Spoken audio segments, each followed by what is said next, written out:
Assalamualaikum warahmatullahi wabarakatuh.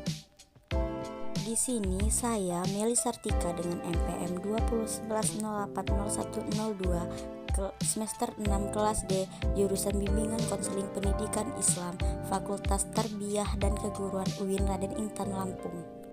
Video ini saya buat guna memenuhi tugas mata kuliah praktik micro teaching dengan dosen pengampu Bunda Rizka Primanisa MPD.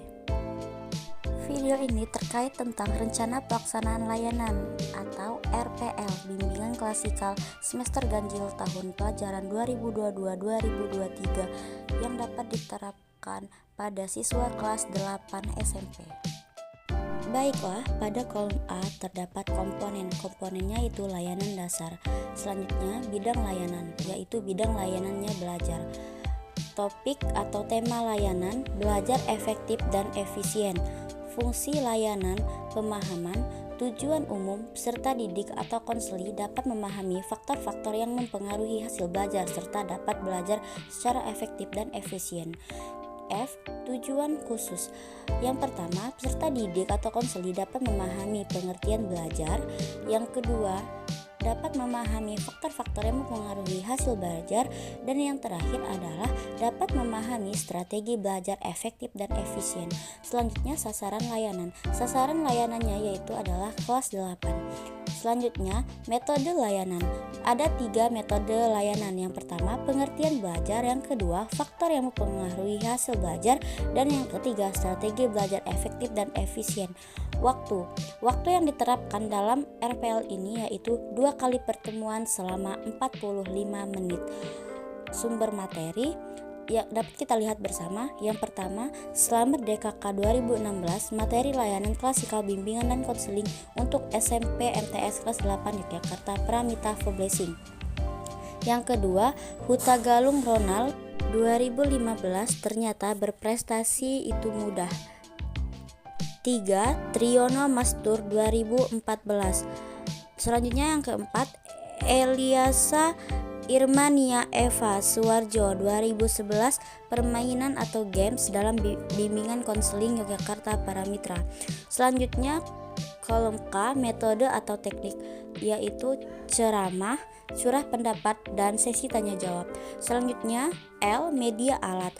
Media alat ini dapat berupa LCD, proyektor, PowerPoint, materi, cara belajar efektif dan efisien. M, pelaksanaan. Jadi di dalam pelaksanaan ini terbagi menjadi 3 tahap, yaitu tahap awal atau pendahuluan, 2 tahap inti, dan yang terakhir ada tahap penutup. Yang pertama, pada tahap awal terdapat yang 1, pembuka, yaitu dengan salam dan berdoa, ice breaking.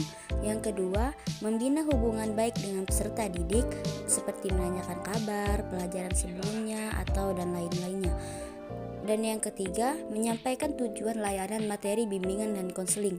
Dan yang keempat, menanyakan kesiapan kepada peserta didik untuk mengikuti pelajaran hari ini. Dan tahap yang kedua, yang pertama, guru BK menayangkan media slide PowerPoint yang berhubungan dengan materi layanan. Yang kedua, peserta didik mengganti slide PPT yang berhubungan dengan materi layanan. 3. Guru BK mengajak curah pendapat dan tanya jawab. 4. Guru BK membagi kelas menjadi 6 kelompok yang berisikan 5-6 orang. Yang kelima, guru BK memberi tugas kepada masing-masing kelompok peserta didik mendiskusikan dengan kelompok masing-masing. Dan yang ketujuh, setiap kelompok mempresentasikan hasil tugasnya, kemudian kelompok lain menanggapinya atau menyanggah. Berikutnya bergantian sampai kelompok seluruhnya selesai. Tahap yang ketiga yaitu tahapan penutup. Ada 2 uraian di dalam tahap penutup. Yang pertama, guru BK mengajak peserta didik membuat kesimpulan yang terkait dengan materi layanan. Yang kedua, guru BK mengajak peserta didik untuk dapat menghadirkan Tuhan dalam hidupnya atau berdoa setelah belajar dan menanamkan nilai-nilai norma religius. Demikian, itulah tadi materi yang saya dapat sampaikan penjelasan tentang RPL yang telah dibuat. Terima kasih atas perhatiannya. Saya ucapkan mohon maaf apabila ada kesalahan. Wassalamualaikum warahmatullahi wabarakatuh.